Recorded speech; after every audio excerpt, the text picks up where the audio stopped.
il n'est pas préférable d'aller à un quatrième tour d'élection. Les sondages lui donnent un score au-delà des fameux 61 députés. Voilà ce qui tente Benyamin Netanyahou.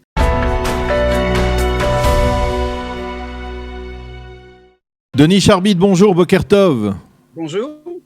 On vous voit bien, très bien. Voilà, on vous entend et on vous voit, donc grâce à Zoom, comme on s'y est habitué au cours des dernières semaines.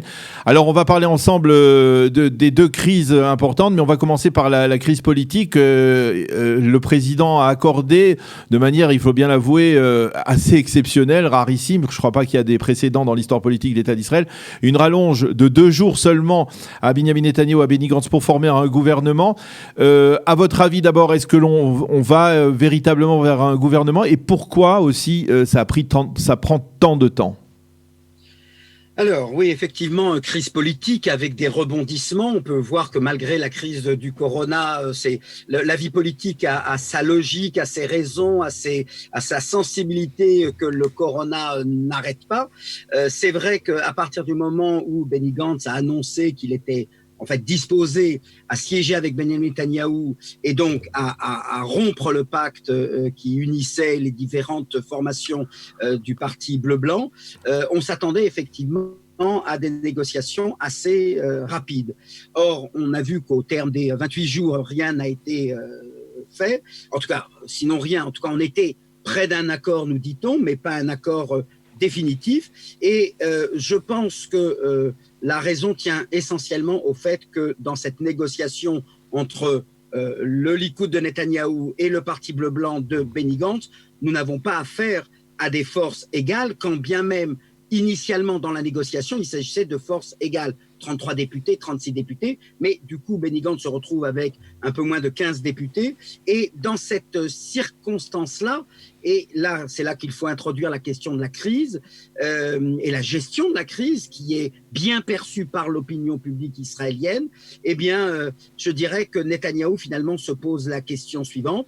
Est-ce que j'y vais ou est-ce que je n'y vais pas? Il est très clair que dans cette affaire, les rapports de force ne sont pas égaux. Benny Gantz n'a pas d'autre choix, il n'a pas de stratégie, il n'a pas de plan B.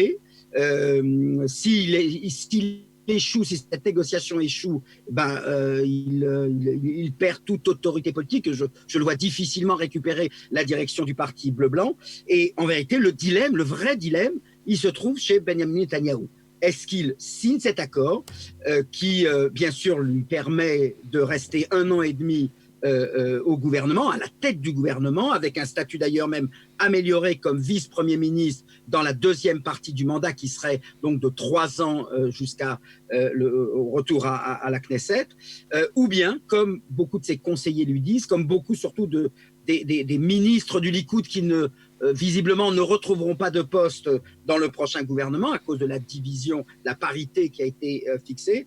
Est-ce que, compte tenu de l'opinion publique qui lui est favorable, il n'est pas préférable d'aller à un quatrième tour d'élection? Les sondages lui donnent un score au-delà des fameux 61 députés. Voilà ce qui tente Benyamin Netanyahou. Et on a bien vu hier, dans le discours de Benny Gantz hier soir à la télévision, il avait certes il est apparu, je dirais, dans son image de leader qui n'est pas un leader d'opposition, qui cherche à être consensuel, mais on voit bien qu'il n'a pas d'armes derrière lui, qu'il n'est pas protégé. Pour lui, c'est la bourse ou la vie. Alors, et l'arme, Denis, l'arme qui est brandie dans l'entourage de Benny Gantz, de dire si on ne va pas vers un accord, alors on entamera une législation contre Benyamin Netanyahou, ces fameux projets de loi visant à l'empêcher à Benyamin Netanyahou d'être Premier ministre, si par exemple il devait y avoir de prochaines élections, d'empêcher le président de lui confier le mandat parce qu'il est inculpé. C'est pas un levier de pression assez important? Alors, je vais vous dire, d'abord, il faut bien voir toutes les tentatives qu'on a connues depuis 1 an de faire des législations rapides. En 2 temps, 3 mouvements, ont tout échoué. Rappelez-vous, Daniel, vous en souvenez certainement mieux que moi, compte tenu de votre qualité de journaliste, cette fameuse loi sur les caméras dans les urnes. tout ça, je veux dire, quand il vous reste, là, il reste quoi? 3 semaines, puisque dans 3 semaines, Oui. s'il n'y a pas d'accord, on va aux élections. Là, pour le coup, la Knesset perd toute autonomie. C'est là où la décision du président a été effectivement une décision très originale et très, comment dirais-je, très rude, pour ainsi dire, puisqu'elle dit très clairement, au bout de 21 jours, s'il n'y a pas de gouvernement formé, on va aux élections. Or, il s'avère, il faut regarder le calendrier aussi, on n'a pas véritablement 21 jours. Pourquoi? Parce que là, on a bientôt la fin de la fête de Pessah. Ensuite, on a tout le calendrier national avec la journée du souvenir de la Shoah, avec la journée du souvenir des soldats, avec la fête de l'indépendance. Ce sont des journées où la Knesset ne peut pas fonctionner. Donc, et puis en plus, ça supposerait que ça encore, c'est possible. Hein, les retournements en Israël, on sait que c'est une denrée très, très connue. Cela supposerait que Gantz parvient de nouveau à convaincre tous les partenaires qu'il a trahis, très clairement. On ne peut pas dire le contraire. Il ne les a pas prévenus. Ou alors, au dernier moment, en ne leur donnant pas beaucoup de choix, pour leur dire, finalement, votre scénario était le bon, finalement, je me range. Et puis, j'ai envie de dire, ça ne fait pas partie de la personnalité de Benny Gantz. Et le fait est qu'hier, il ne l'a même pas brandi, cette menace. Donc, elle m'apparaît extrêmement... Elle est théorique, elle est sur le papier, comme la menace de 62 députés ou 61 députés maintenant qui se sont prononcés pour Benny Gantz. Je n'y crois pas beaucoup. Je pense que vraiment, c'est à Benjamin Netanyahou de choisir. Est-ce qu'il fait confiance à sa campagne électorale pour remporter un gouvernement, enfin des élections, une 4e élection, ou bien il se contente de 1 an et demi avec un statut approprié. Et c'est là que la crise politique rejoint la crise du coronavirus, parce qu'aujourd'hui, on a l'impression que Benjamin Netanyahou est porté, on va dire, par sa manière de gérer la crise. Le Likoud est caracole en tête dans les sondages, avec 40 mandats dans le dernier sondage d'hier soir. Mais dans 3 ou 4 mois, s'il devait y avoir des élections, on va dire, aux alentours du mois d'août, l'État d'Israël risque tout de même de se retrouver dans une situation économique où les choses se seront décantées. Peut-être que l'on aura réussi à maîtriser la crise du coronavirus, mais il n'est pas certain qu'on ait maîtrisé la crise économique et sociale en Israël. Alors, est-ce que Benjamin Netanyahou peut prendre un tel risque ? Je crois que c'est ça. Voilà qu'est-ce qui le fait hésiter. D'un côté, il a effectivement une bonne audience auprès de l'opinion publique. Et puis la division du Parti bleu-blanc fait qu'il n'y a plus d'alternative. Le sort terrible et dérisoire, je dirais, du Parti travailliste fait qu'aujourd'hui, il n'y a pas d'opposition. Bien sûr, il y a Yair Lapid avec son parti, mais est-ce que ça fera le poids pour rassembler autour de Yair Lapid qui ne dispose pas du même consensus dont a disposé Benny Gantz tout au long de l'année. Maintenant, effectivement, alors Netanyahou est habile, il sait mener une campagne électorale, il saura expliquer que cette crise économique, elle n'est pas due à un échec de sa politique, mais tout simplement aux conditions objectives de la crise. Alors, il est vrai, et c'est vrai que les élections, c'est pas la semaine prochaine, c'est pas dans un mois. On peut décider d'anticiper les élections, on ne peut pas décider qu'elles auraient lieu dans un mois, en quel cas ils pourraient profiter de cet avantage. C'est vrai que c'est 3 ou 4 mois et il faut bien voir, Netanyahou est extrêmement prudent. Il n'a pas annoncé que le confinement est terminé, il a précisé quels pourraient être bientôt les secteurs sociaux, les secteurs professionnels qui pourraient retrouver le travail, mais on sait que la crise sera pas facile à gérer. Est-ce que le fait qu'il y ait beaucoup de chômeurs et qui ne retrouveraient pas d'ici le mois d'août leur emploi se retournerait contre lui, ou en estimant que là, il y a, comme on dit, un cas de force majeure? Quand il y a un cas de force majeure, on n'accuse pas forcément le chef du gouvernement.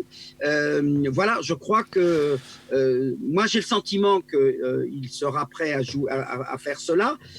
Ou bien, et c'est là où je pense où la raison peut dicter malgré tout de signer cet accord avec Benny Gantz, parce qu'au sein du gouvernement, certes, il y aura une parité, mais à la Knesset, il n'y aura pas de parité. Et avec Yariv Levin comme président du Parlement, on peut imaginer que des tas de lois pourront passer qui seront à l'avantage du Likoud et de la droite, et du bloc de droite et du bloc religieux. Et c'est là où, quand bien même il y a une parité au sein du gouvernement, on va retrouver, s'il y a un accord, et c'est ça qu'il doit se dire s'il décide de ne pas aller aux élections, c'est qu'il a la Knesset avec lui, avec une majorité assez confortable. Et donc, de ce point de vue-là, voilà, on verra ce qu'il fera. Tout reste entre ses mains. Il peut décider ou l'un ou l'autre, donc il n'y a pas d'évaluation à faire. La tentation, c'est de faire des élections. La raison, c'est de signer un accord de gouvernement. Alors, je voudrais revenir sur un point presque anodin aujourd'hui dans l'échiquier politique israélien, c'est le cas du Parti travailliste. Le Parti travailliste est aujourd'hui quasiment inexistant. On l'a vu même dans le sondage hier soir sur la chaîne 12, eh bien, il ne passe pas le seuil d'éligibilité, ce qui peut paraître totalement surréaliste, encore un des développements surréalistes de la situation dans laquelle on se trouve. Mais expliquez-nous la logique ou l'illogisme de l'attitude d'Amir Peretz, le leader du Parti travailliste. Il rejoint le gouvernement d'union nationale, ça oui, alors qu'il avait promis de ne pas siéger avec Benyamin Netanyahou, mais il aurait pu recevoir, on va dire, comme diraient certains rabbins, le Olam Hazé et le Olam Haba, en étant dans un gouvernement restreint avec Benyamin Netanyahou, il lui aurait apporté les 2 mandats qui lui manquent, et il aurait pu être ministre des Finances, vice-premier ministre, peut-être potentiellement le prochain président de l'État d'Israël. Pourquoi Amir Peretz agit comme cela ? Moi, je crois que tout simplement, cela révèle... je dirais, une très, comment dirais-je, un grand défaut d'analyse politique. Je crois qu'il est mal conseillé, je crois qu'il n'est même pas stratégique, il s'est trompé sur le choix d'Orly Lévy-Abékassis, il a entraîné le Parti travailliste dans une chute libre, cette alliance, fameux parti de gauche, alors qui représentait peut-être pas grand-chose, il faut bien le reconnaître, c'était de toute façon une représentation à un chiffre seulement, il n'empêche que, voilà, si déjà il fallait trahir, et là je vous suis complètement Daniel, si déjà il fallait trahir son électorat, puisqu'il s'était quand même rasé la moustache pour jurer qu'il ne siégerait pas avec Benjamin Netanyahou, alors autant le faire de manière comme cavalier seul. Est-ce que ça aurait suffi à Netanyahou ? C'est pas exclu, mais en tout cas, si déjà rejoindre, il faut avoir, je dirais, ou du culot politique ou du courage politique, mais il fallait le faire dans les meilleures conditions. Et comme vous le dites, les meilleures conditions, c'était de le faire immédiatement, un peu comme Avi Gabay l'avait proposé, mais ça avait échoué. Mais voilà, il le fait trop tard, et être la dernière roue de secours du parti bleu-blanc, voilà, il va se retrouver certainement, si les choses se confirment, à l'intérieur du parti bleu-blanc. Et voilà, mais c'en est terminé du Parti travailliste. Je crois que voilà ce qui se passe quand C'est-à-dire un parti idéologique comme le Parti travailliste peut disparaître totalement de l'échiquier politique sans que cela ne provoque de tremblement de terre ? Ça ne provoquera aucun tremblement de terre. Le Parti travailliste est disparu. Ça fait des années qu'on parle de cette disparition. Là, elle est actée, comme on dit. Merav Michaeli a tout à fait le profil de Meretz, donc elle va rejoindre Meretz, sauf si elle décide de rester à la tête d'un parti travailliste moribond. Je crois que c'en est fini. On voit d'ailleurs que les institutions ne fonctionnent pas. Il n'y a pas eu réunion du parti pour confirmer la stratégie d'Amir Peretz. Non, il y a quelque chose, je dirais, de pitoyable. Certains diront, ceux qui détestent le Parti travailliste pour des raisons historiques, diront que voilà, c'est une sorte de justice poétique qui fait que ce parti-là, avec tout ce qu'il a eu de remarquable, mais avec les erreurs aussi qu'il a faites tout au long de son existence, eh bien voilà, finalement disparaît comme quelqu'un pour lequel on n'a plus de gratitude. C'est triste, effectivement. C'était un parti, encore une fois, qui a une histoire essentielle, mais on voit bien que c'est aussi, à l'échelle d'ailleurs mondiale, la chute de ces partis sociaux-démocrates. Là, il y a aussi d'autres causes, mais là, je pense que le leadership d'Amir Peretz s'est révélé tout simplement perdant du début jusqu'à la fin. Eh bien, professeur Denis Charbit, merci beaucoup d'avoir été avec nous ce matin. On vous a vu grâce au Zoom et c'est une nouveauté aussi importante aussi dans ces émissions de Studio Kalita. Merci d'avoir été avec nous. Bonne fin de fête de Pessah en confinement et on aura certainement l'occasion de se reparler pour peut-être parler aussi de l'aspect social de la crise du coronavirus. Merci et bonne journée et Chag Sameach. À bientôt. Merci.